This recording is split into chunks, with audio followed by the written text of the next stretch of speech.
बोले धर्मेंद्र जी, मैं फिर से कह रहा हूं कि इनको बचाने के लिए तो नहीं आएंगे ना, सरकार के ऊपर दबाव बनिए, हम इसके साथ हैं। हम तो कह रहे हैं सरकार पे दबाव बनाइए। आप लोग एक प्रस्ताव पारित कीजिए कि जितने बांग्लादेशी घुसपैठिए यूपी में हैं और जितने बॉर्डर पर अवैध मदरसे बन गए हैं, जो अवैध मस्जिदें बन गई हैं, उन सबको ध्वस्त किया जाए। आप लोग एक प्रस्ताव पारित कीजिए, उसके बाद हम बीजेपी सवाल पूछेंगे कि भाई क्यों नहीं एक्शन ले रहे, समाजवादी पार्टी साथ खड़ी है। बोलिए, करेंगे प्रस्ताव पारित ऐसा? हाँ नहीं, बिल्कुल, जितने भी अवैध अतिक्रमण है, अवैध चीजें बिल्कुल गिराना चाहिए, कानून का राज स्थापित होना चाहिए। लेकिन नियत का सवाल है अशोक जी, यहाँ सवाल आप विपक्ष से पूछेंगे। नहीं, मेरी बात आने दे। धर्मेंद्र जी, आप सुनिए ना, आज आप एक आश्वासन दीजिए, मैं आपके साथ खड़ा हूं और मैं फिर से कह रहा हूं, जिस दिन आप प्रस्ताव पारित करेंगे, मैं आपको बुला करके यहां पर मैं आपको शुक्रिया बोलूंगा पूरे देश की तरफ से, यूपी की तरफ से, और मैं कहूंगा कि और उसके बाद जो है बीजेपी को हम कटघरे में खड़ा करेंगे। आप मुझे बताइए, अगले 15 दिन में, 20 दिन में समाजवादी पार्टी ऐसा प्रस्ताव कब पारित करेगी कि सीमाओं पर, यूपी की सीमा पर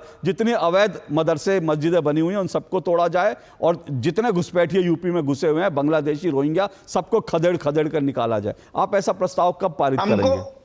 नहीं अशोक जी, 3 चुनाव भारतीय जनता पार्टी केवल इसी इशू पर लड़ चुकी है।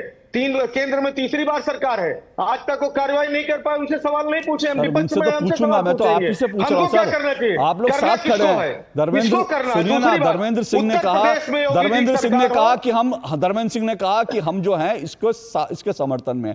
मैं तो फिर आपसे कह रहा हूं, हम भी सवाल पूछेंगे, आप भी पूछिए, लेकिन एक बार एक प्रस्ताव पारित करने की हिम्मत तो दिखाइए सर। सवाल हमारे हम सर, वही तो मैं कह रहा हूं, कैसा दोहरा रवैया है आप लोगों का, जिससे सवाल पूछ रहे थे, मतलब बचाव करेंगे आप, बचाव करेंगे आप। हाँ, अभी सुनिए, अभी बचाव करेंगे आप, प्रस्ताव पारित। वैसे तो आप बड़े बड़े प्रस्ताव पारित करते हैं, आतंकवाद का कोई धर्म नहीं होता, बड़ा प्रस्ताव पारित करते हैं, लेकिन जब रोहिंग्या बांग्लादेशियों को निकालने के लिए मैंने बोला कि एक प्रस्ताव पारित कर लीजिए, तो कह रहे हमसे सवाल होगा। यही डबल स्टैंडर्ड है सर। चलिए, हो गया आपका, हो गया, थैंक यू सर, हो गया, thank you sir, thank you, हो गया।